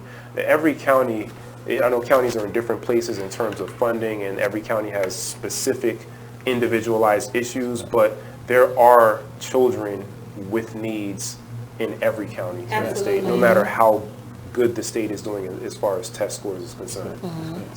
But we want you to hear the content of what we're talking about tonight. And again, we're talking about growing our children and growing ourselves as parents when it comes to education. So listen to them and take them back to whatever school district that you're already in. That's right. And if you're watching, share the broadcast so other people know that we're on as well. I love it. We know that the things we're talking about, people really care about. Absolutely. And we're hearing that tonight. So I know you had a couple questions. I did. You were talking about right before the break, equity, and that phrase has been used a lot tonight in our discussion. I want us to talk a little bit about what equity is and how that's different from equality in terms of education. Yeah. You want to start? Well, listen, equity. I mean, to me, it's been bastardized recently, right? Because everybody they know that's the money. That's the word you use to get money around here. You know, and quite simply, equity versus equality. So equity would be giving everybody here glasses, giving my glasses. I mean, equality would be giving you all my glasses, and y'all can't see out of them. You know, but equity says, you know, yes, we have to pay a little more money to make sure Joe can see. But that's setting the level playing field for everyone. And I think in Baltimore City, when we have these concentrations of poverty, we have this historic this drug epidemic, we have so many issues that have really plagued our city. It goes all the way back to redlining and beyond, right? So we have to make sure that our children are coming to school with a level playing field. And so what that looks like, it may look like some schools may need more money. It takes a little more money to educate a child who has gone through all these things than it does a child who has not. And so we have to, as a community, as a society, we have to be okay with that if we really want to be honest about educating all children. So then what do you say to people that say, don't you want to be treated equal? Because I was having a discussion with someone, and she said, don't you all want to be treated the same? I thought that's what you all wanted, was to be treated the same as everyone else. Well, get me to the level playing field, and then I'm absolutely fine to play on that playing field. Absolutely, I want to be on the same playing field. And I think one of the questions that you had, but it's true. One of the questions that you had, like you were asking, like one of the questions you sent was, what did we see? What was most important for us, for our children in school? And so for me, for my children, and for all children, it's about equitable access to the necessary resources, information, technology, and coursework that enables them to be the best version of themselves that they can be. And so if the school has been, if our system has been historically underfunded, that means that as a parent, as a community member, I feel that, you know, we should be given a level playing field for all of our children, unless you want to perpetuate, you know, all of the systems that have been in existence for all of these years, because you don't want the playing field to be equal. You know what I mean? And so equitable access means, like I say, if this school has 100% poverty rate, you know, it's concentration of poverty in the community, people mostly in the community don't have jobs, it's a high homicide rate, it's a lot of abandoned homes, all these different things that make a community or make a child require more resources to educate. Those resources should be put in place to create an equitable playing field and a better Baltimore. You can't say you want Baltimore to be better, but you want education to keep being underfunded. So I agree with what you said, but there was this one part in there I got a little confused. When you said the part, you said something that made me feel like that the word equitable didn't mean that we want to get up to the same playing field. Yeah, we do. Yeah, okay, I thought so. So I just wanted to make sure that our listeners and our viewers understood that we want to get to the same playing field. So although we might not have the same resources, listen, it's all about what I say, and you can tell me if you agree, is it's all about the opportunity. Where the opportunity meets the resources. So if you give me the opportunity, I'm going to do my part. I just need to be able to get to that same playing field that you're already on. Because don't make me work 80 million times harder, because I'm already working there to get my child to that level, because when I walk outside of my door, if I live in some neighborhoods, I'm already fighting with the hustler on the corner. I'm already fighting to make sure that my child can go to school every day. I might have to take off work in order to make sure my child goes to school every day. But when I get on that playing field, offer me the opportunity to get them there, because I'm going to make sure that they're there, number one. And the second thing is, I'm going to make sure when they come home that they are in an environment where they're going to learn, or I'm going to find the one teacher at school that is valid and is going to help me. So help me get there, because I want the opportunity to do the same for my child as you are doing already without effort for your child. And I think that's one of the great things about community schools. It acknowledges that every child is different, you know, and that we have to invest in those children equitably, not equally, right? And so when we do that, we're like, yes, we want every child to have an opportunity to be successful, but we have to make sure that child has those resources to get to that playing field or get to that point where they're being successful, you know. Because I think there's a saying, you can't judge a bird by how you climb a tree, you know what I'm saying? And so you can't judge a fish by how well they can climb a tree, like applying this cookie cutter thing over across all children. Right.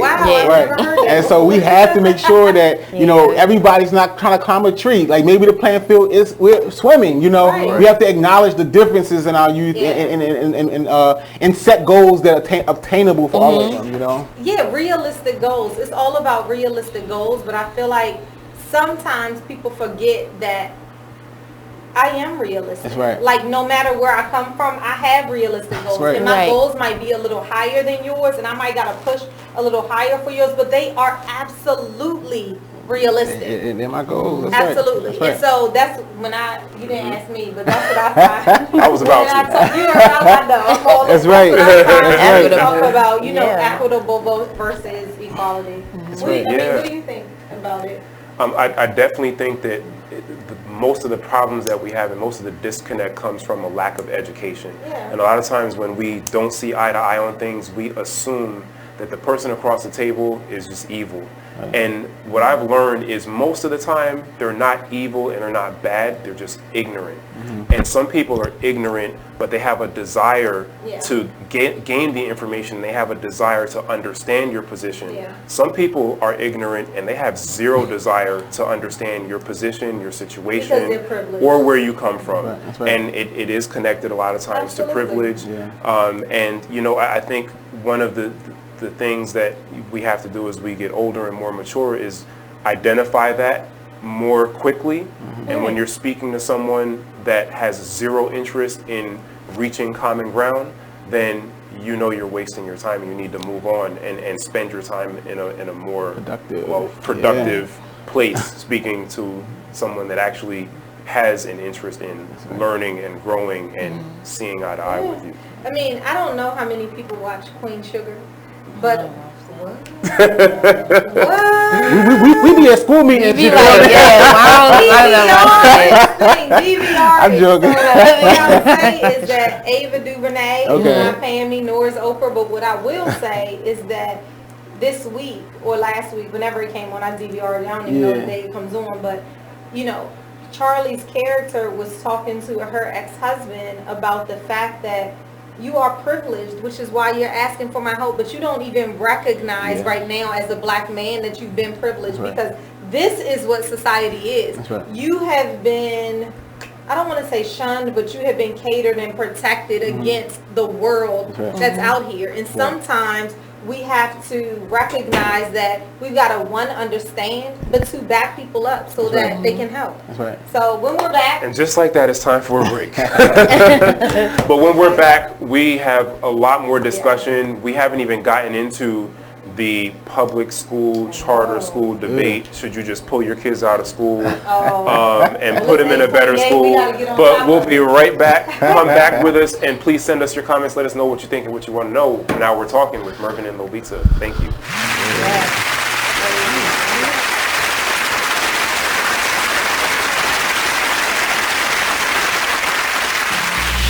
Join the Just a Bit Outside crew every Monday, 8 to 10 p.m. on BeExposedRadio.com. You want to start off? I think I'll get it out of the way on a who's not. Okay, do it. The Orioles. Right. They got swept by the Royals. They lost 4 in a row, and the last 5 games have all been decided by 1 run. The game before, or the last game that they lost before the Royals was the Nationals, and it was Weeders, of course, one with a home run, drove hit the home run. Right. They were going into that National series. It seemed like they were doing so well, and they just crapped out. They got that game postponed, so who knows when they're going to replay that or play that game. That's my first not for the night. Okay. Okay, I'm going to go ahead and weigh in on my who's not, and I'm going to talk about the San Diego Padres. The Padres. That's okay. You just took my answer. They're in last place in the NL West. They've lost 8 of their last 10. their run differential is a negative 65, which is just horrible. So when you have, well, let me just talk about run differential a little bit. It's kind of like the how much you're winning or losing your games by, pretty much. Yeah. Okay. It's like the margin of victory, kind of. Right. So when you're in a negative number, that means that then your average game you're losing by a whole lot. Right. I mean, a number like negative 65, this early in the season is pretty rough. That's horrible. The pitching numbers pretty much support this stat right here. I mean, the team ERA is 4.70, which is 26th in the league. They have 126. You are listening to BeExposedRadio.com. We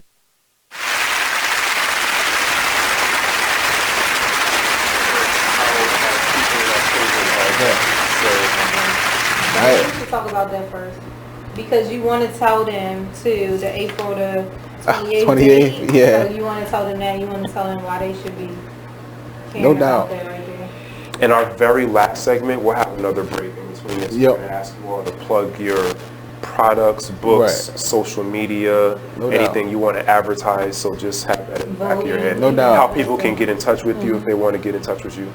Okay. Appreciate it, man. Appreciate y'all. Yeah. Welcome back to Now We're Talking with Mervin and Lolita. Yeah. We are in a very heated discussion, very educational discussion. Heat is good sometimes. That's right. About the state of education in our country and education in our children.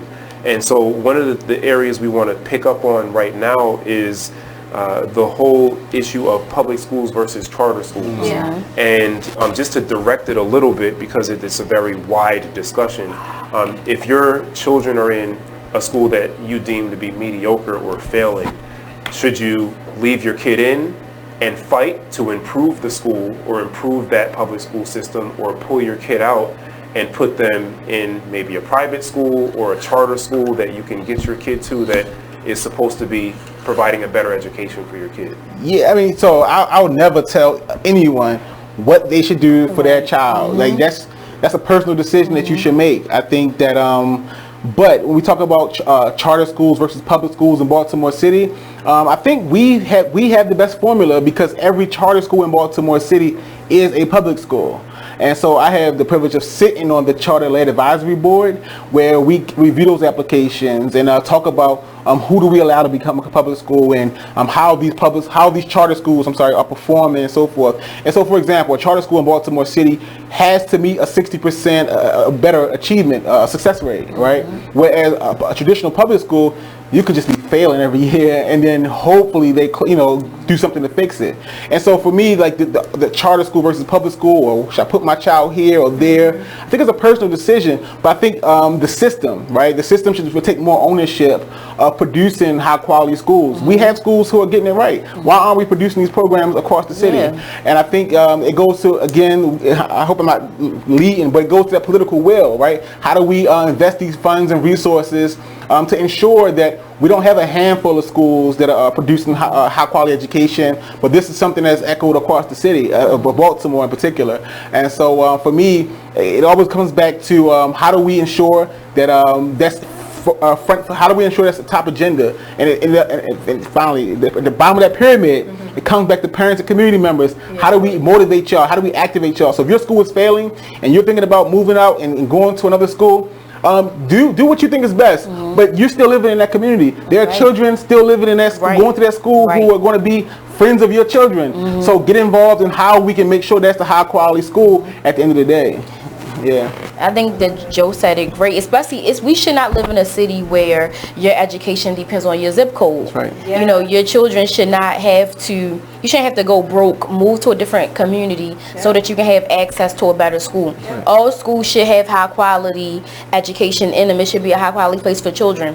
Now, when it comes to should people take their children out and put them in private school, that's a personal decision. But what I would say, even if you do decide to do that, because you live in that community and you have a vested interest in that community, you should also be interested in working to improve that school and holding the principal accountable and the teachers and the district accountable for providing the quality of education to the children in that community that they deserve. They shouldn't have to beg. You shouldn't say, oh, because you live in 21217, you deserve, teachers that aren't certified and teachers that don't take the time to teach children in ways that they learn, or social workers who don't assess properly and diagnose properly. You shouldn't have to go through those things just because of your zip code. But I will say that I have been in a community in a county. Yeah. I have been in a community in a city. And I have been in a community in another county. Yep. And what I will say is that there is a difference. That's right. And there's a difference on how the teachers treat their students.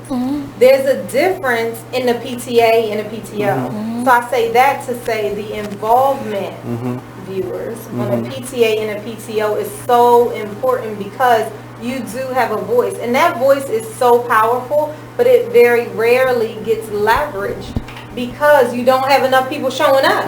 You go to the PTA meeting and it's 1,500 people in the school, children in the school, and it's 5 PTA members. And you're like, you want all of this change. So I say that to say, get involved. That's going to be part of our acronym tonight, is really your involvement and making sure that you are involved, because you do have a voice. So when you're frustrated in school, do something about it, and we're going to talk about that. Kick the door down. Yes, be up there. Just do what you feel is necessary to make sure your child and their friends are receiving the best education. And let me tell you something. My white friends who are out here organizing, they don't care about nothing. They writing letters. They kicking down the door with the 4-4. And so we have to make sure that we're coming with that same intensity as a black community. I'll be quite frank, because we care. I know parents every day who care but don't have the time and resources to go and do those things. I think it's that. That's the crucial part. How do we make this accessible to all parents? Absolutely. For me, when you weigh it, you have to make sure that urgency is there to make sure that we're getting it done. So what would you say to a single parent, somebody that has to work full-time, all the time, that's not able to join the PTA? Let me tell you what I would say, and then you can tell me. Go ahead. I'm not even running for office, but I feel like I could tell you. But I feel like there's so many different ways to join the PTA and the PTO. That's right. It doesn't mean that you have to show up to every meeting. It could mean that you're doing stuff on the back end. There's always something that's needed. That's right. Whether it's painting stairs or painting the outside, or planting a garden, or cleaning up trash. There's always some type of something that you can do on a Saturday, Sunday, Monday, Tuesday, whatever. There's always help. So I would say join your PTA, talk to the president. If you don't get along with the president, because that's a thing, you might want to talk to somebody else about how can you get involved, and do it from that aspect. Volunteer in your teacher's classroom. My child has 35 people in their class. What? 35 children. That's a lot of kids. You got to volunteer to read books, to help out, to give supplies. Just do something, and all of that counts. You talking to a single mom who does it. What you would say, Jess? Single moms, fast. We make stuff happen every day. Yeah, I would say, especially if you have a broad policy interest, doing doodle polls, I would send out emails during the day. I would write emails to whomever about whatever that I felt was needed to be going on in education for my children and for other people's children. It's always time. You always have opportunity. And then I just wanted to take the time. We always see these memes on Facebook about the line belong when the new Jordans come out, but it's empty at the PTA meeting. I wanted to say, people are interested. It's about engaging them from their perspective and making them know that this is important. I've never met a parent who has not been interested in their child's education. Absolutely. Yeah, when you put on a concert at the school, every parent, cousin, grandmother going to be there. And so if you know that's your top engagement effort, then the first 30 minutes, first 30 minutes should be a parent engagement activity. If you know they're coming to graduation, Guess what? You might got to catch them at graduation before they come. You wanted the tickets to the graduation? Give me your phone number and email address. You know, engage them where they are. You might have to go. I live on Greenmount, run that area. You might got to stop past Melba's and catch them at happy hour. You know, you got to be creative. Catch them right where they are. And that's one of the things they might not know. Exactly. I've had so many people say, "Oh, I didn't know that meeting was going on." And in your mind, you're like, "I sent out 50 emails. They don't check their email. So catch them." I love that. Catch them where they are. I love it. This is There's a phrase that gets used in education a lot. Meet them where they are. That's right. We have to meet our children where they are. We have to meet our parents where they are. That's right. And I think this is so true because it really puts. It makes it a two-way street. It makes the communication goal and responsibility bi-directional. That's right. And a lot of times we think it's unidirectional in that the parents have all the responsibility because it's their child. Right. But as a community, the intention for the community and the children to succeed is really on all of us as community members. It is. And I'm gonna tell you something, not to just segue, but I think that's one of the reasons I'm running for city council in the 14th district is because I think that we have these gaps, right? We have these gaps where parents are not being engaged how they want to be engaged or how they should be engaged. We have teachers out here putting all of their effort and energy into producing, and we have principals who are like doing everything, going crazy. So we need somebody who's available, who knows how to connect the dots, right? Who understands that we have to be that community organizer, saying, okay, parents, community, teachers, principals, let me pull you in a room together and show you how we can do this thing better. And so I think for me, like in Baltimore City, the city government doesn't have control over the school district. That's the school board, right? And we have no legislative oversight to make decisions on behalf of the school. But we have that bully pulpit. We can influence decision making by organizing in our communities. So when we look at schools in our community and say, hey, we know we're a full service community school and we want these resources, that council person, in my opinion, right, things I'm going to do, should be organizing that community and say, okay, the communities that surround this school, I'm going to pull you together. I'm going to convene regular meetings to ensure that we're meeting the needs of our community and that these resources that are coming into our community are not being wasted. And so I think that government has a role, but I think we have, in order for government to fulfill that role, they have to, number one, have the political will to do it, but also think outside the box. You just can't keep doing this thing the same old way and expecting different results, right? And so we have to be creative on how we engage in social media. Like we have like 5-6 different ways to reach people. We need to be doing that on a regular basis and create more accessible ways. So why not have a Facebook group for one of our teachers? She has an Instagram page for kindergarten, and so she's posting all day what's happening in school. Hey, my son is sick. She's communicating through Instagram. So being creative about how we engage parents and acknowledging that these different ways are valuable too. Not discrediting them, those issues, those different ways. So as someone who is a politician, what do you say to people that don't understand the connection between politics and education, and why does it matter who's in office in terms of education? Yeah, I mean, when we look at our budget, for example, in Baltimore City, even in my household, your budget reflects your values, right? So we talk about where do we spend our money? In our household, 13% of our budget that's not what we spend on education. We spend a lot more. And it's our household, right? Because we want to make sure that our children exceed what we've done in life, right? And so when we look at Baltimore City, where we're only investing 13%, clearly investing in young people, and our young people is not a priority. And so we have to have leaders in office who understand and value that public safety is not like how do we create this dynamic 3,000, 5,000 police force. It's about how do we invest in all the systemic issues that affect social upbringing, right? So how do we invest in education? How do we invest in drinkable water in our schools, right? How do we invest in the drug epidemic that's like taking over Baltimore City? How do we invest in the public health? How do we invest in people?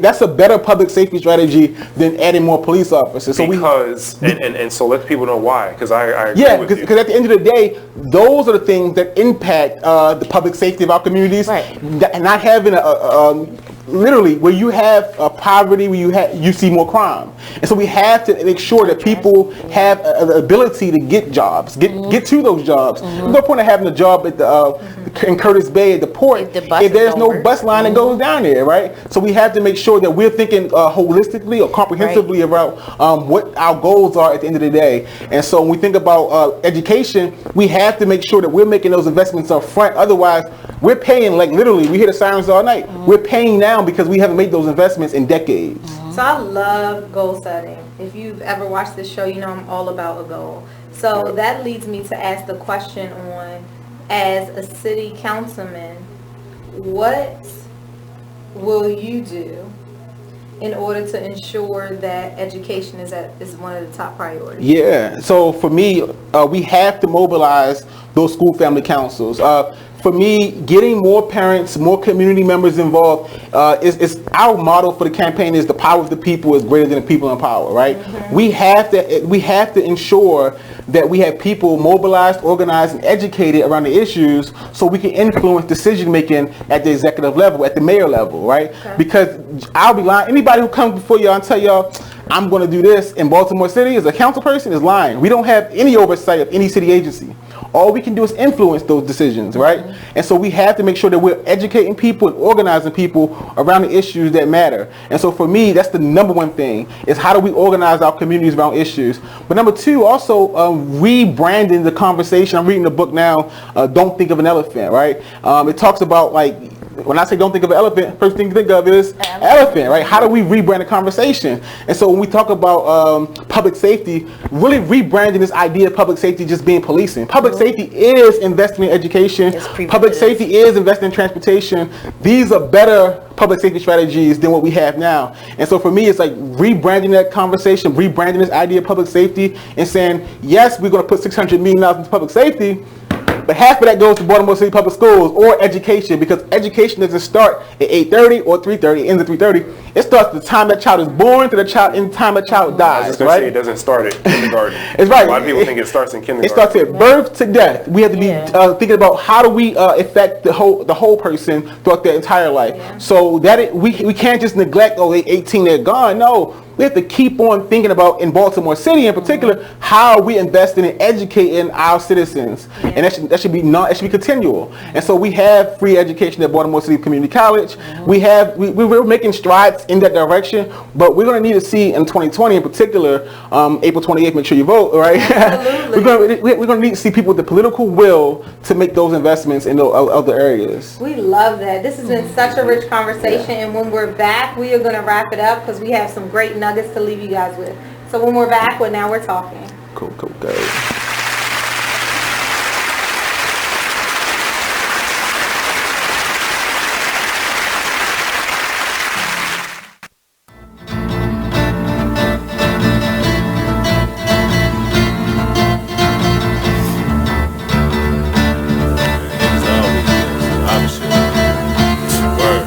First they love you, then desert you, leave with a plate full with no spoon. It ain't no space, I can't escape negativity. I got used to the taste of been bad, burned and fucked over. But remain strong through the Passover. Kicking haters out of the way like masked over. Roll up, sip something, let it pass over. Who would I be? It ain't the man to me that let the next man take advantage of me. When that storm come, don't pan I see. Get with it now, without it, then you'll see. I beat the haters, they know I'm greater. That's why they buzzing for the elevator. But I can't save you, the weed too loud on the pedal stool. Don't carry favors, always got your hand out demanding favors. When I just looked out, now you need more paper. I can't breathe, give me 3 feet. I never let y'all be the death of me. When my patience run that, yeah, nigga OT, cause they wanna see me down like I'm an NCT. 6 bricks, get the fuck away from me. Say I help you out if you can help yourself. I keep it G till I DIE. Now excuse me while I get back to PC. HOP ain't used to sleep while your third eye always on me. I'm steady green just to feed the team. My boo, she know that I'm king with chasing my dream. These niggas it seems I rip them, trash them, then put on new jeans. Man, see the problem is, man, you know, I keep it 100, man.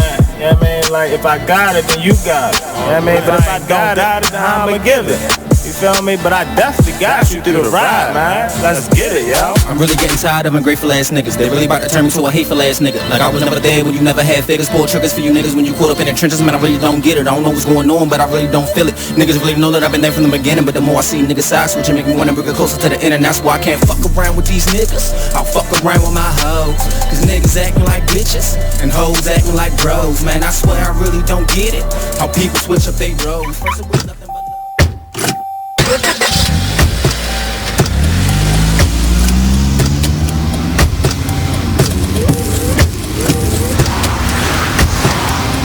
Driving has a rhythm all its own. Don't wreck it with a text. Before you get behind the wheel, silence your phone. Or better yet, designate a texter. For more text-free driving tips, visit stoptextstoprex.org. Brought to you by the Ad Council and the National Highway Traffic Safety Administration. Green light. Hey girl, school zone. I'm getting hungry. Car changing lanes. You want to meet me for pizza? Stop sign. Intersection clear. Yeah, street. Pizza sounds good. Ballin Street? Girlin Street! It's hard to concentrate on two things. You are listening to BeExposedRadio.com.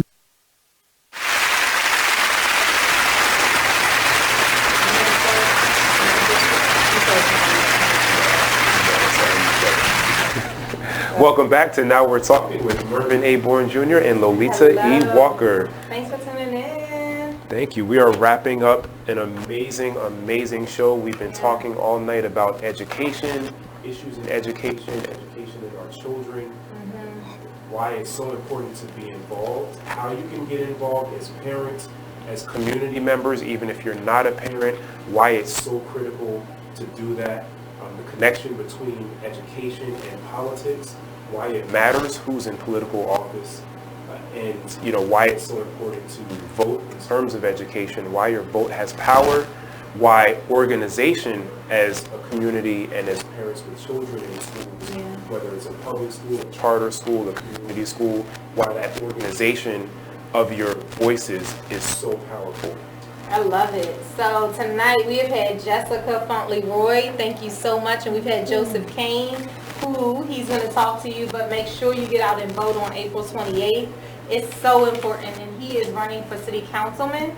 And we talked about some of what his platform's all about, but part of it is education and making sure that our children are growing where they're going. So we are going to leave you with our acronym tonight, which we kind of hinted on, and it's all about being active in your community and being active for your children. So for A, we are talking about making sure you have access to high quality education, engaging parents and communities. We want you to attend public forums, policies, be engaged, all right? We want you to care about your community and really get involved. Talk to your community school coordinators. Find out who they are. Talk to them about what's important for you. What do you need inside of your schools? Did you know that you had community schools in your environment, in your communities? Okay, I did not know that. So I was educated tonight, so hopefully you guys got educated tonight. We want you to volunteer and train. We talked tonight about this amazing woman I met, Noreen Smith, who's going to be on next month. And she really talked about being a coordinator at a school and parents not recognizing what they can do in order to volunteer. Be a crossing guard. Be out there just to look out, neighborhood watch pretty much, of your children going to school and coming back so they go straight home and they're safe. Interest goes beyond interest. Yeah, it's important to be interested, but do something about it. Do not give up on your child. When you hear people talking about, hey, they have a deficiency, get involved, understand what that is, and push back, right? We talked about that. Understand your rights.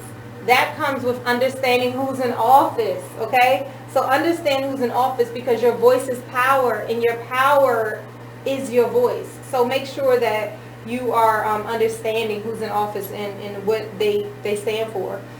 Engagement is a serious issue. PTO, PTA, get involved. It doesn't mean all the time going to the meetings. It means making sure you have a voice at the table, and that can mean doing stuff on the back end. So make sure you're involved, okay? And that's where we take it. So ACTIVE, we're going to put this up on our website and on our Now We're Talking Facebook page. And so we're just going to go over, we're going to start with Joe, and we'd love for you to leave us with how folks can stay involved. Yes, I will tell everybody. So yes, I am running for office and all that kind of good stuff in Baltimore City, District 14. But more importantly, in this election year, get an opportunity to do your own understanding of who's running for office across the board, up and down the ballot, because what happens in this election year in your local elections, state elections, are going to really impact you locally. So you can follow me on Instagram at Joe Kane, Facebook, Joseph Kane, or on Twitter at JKane146. Okay. Just got to stay involved and make sure you check in with PCAT. The Parent Community Advisory Board. Wherever you live, because I'm going to check that out in my area as well in PG County. That's right. Absolutely. No, thank you. Thank you all. Thank you so much for coming on. Thank you all for right, having us. Jessica. Just stay involved. Stay connected to your child's school. You only get one chance with this thing called raising children. And so the educational experience of your child has to be the most important thing, because how they're educated is going to affect them for the rest of their life. Right. You have a voice. Don't be afraid to use it. Don't be afraid to use your letter writing campaigns, your emailing, and doing what you need to do. Learn policy, learn what your rights are, and get involved with the school family council in your school. You can ask your principal about it even today. Your principal is already working. Right. Shoot them an email about what days does the student family council meet and what is the schedule for this year, because they probably already have it. Right. How do people get in touch with Restoring Destiny Mental Health Services? Restoring Destiny Mental Health Services on Facebook, and Restoring Destiny Mental Health on Instagram, and RestoringDestinyMentalHealthServices.org is my website. And how do people buy your book? Amazon.com/author/Jesica Fauntleroy. Awesome. I love it. So you can make sure that you post that on our Facebook page. Oh yeah, because I was trying to write it down. Go ahead and post it all up. Yeah. And so as you guys know, I'm Lolita E. Walker. I am an author of The Intersection of You and Change. I am a certified life and executive coach. I'm a soon-to-be TEDx speaker. I'm so excited. I'm so excited. So with that, celebrating 2 years in business, and I would love to invite all of you amazing women out to my Women's Weekend Renewal Retreat. This is number 5, and it is just a 4-day retreat in order to provide a sacred space for busy women to simply pause, reflect, and renew. And we just pour so much into you. I'm so excited about this weekend because I have 6 experts that's going to be there pouring into you. So I'm so excited. And Mervin has an announcement too, right? About your... Which one? Oh, you got a lot. About your upcoming retreat. Yes. So I am Mervin A. Bourne Jr., your co-host, one half of Now We're Talking. I am an attorney and author of A Single Mother's Guide to Raising a Son, also a motivational speaker and soon-to-be retreat host. My first men's retreat is going to be hosted this fall. Stay tuned for the announcement of the date coming very, very soon, but I cannot wait to tell you all about it. It's coming up this fall. You can reach me at my website, mervinbourne.com. Also, you can reach out to me via email if you have questions about my services and what I can do, or if you want an autographed signed book at mervinbourne@gmail.com. You can also reach me on social media at Mervin A. Bourne Jr. on Facebook and on Twitter at TheMABJR. I love it. I always forget to say my website. Lolita Walker, Lolita Walker. Yes. .com. Bam. All right. Thank you so much for tuning in, you guys. We had such an amazing time. Thank you for coming. Yes. Thank you for having us. And we are going to hit the after party show. And so we'll do a little after party afterwards and just let you guys know if you're just tuning in what you missed. And for those who weren't able to make it, please feel free to share us tonight, because it's been such a rich discussion, and it helps you get involved with your community and your school, which is so important. So tune in next week. Oh, wait a second. Hold up. Wait a minute.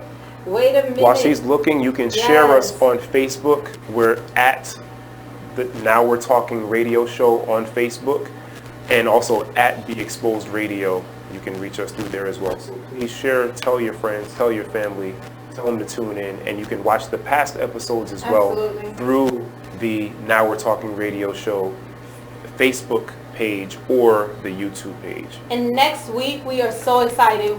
I have been waiting for this show. We are going to be talking about strengthening marriage and relationships in our community. How many people want to talk about strengthening their own relationships, whether it's marriage, friends, partners, whatever it is you got going on, peers. And so we are going to have relationship experts, Takesha and Buster Tyson of 2 Divided by 2 next week, and it's just going to be an amazing show. So tune in. We all need to be talking about that. We all got to talk about it. All right, see you next week, and we're so excited. Have an amazing week. Thank you so much for watching. Cool.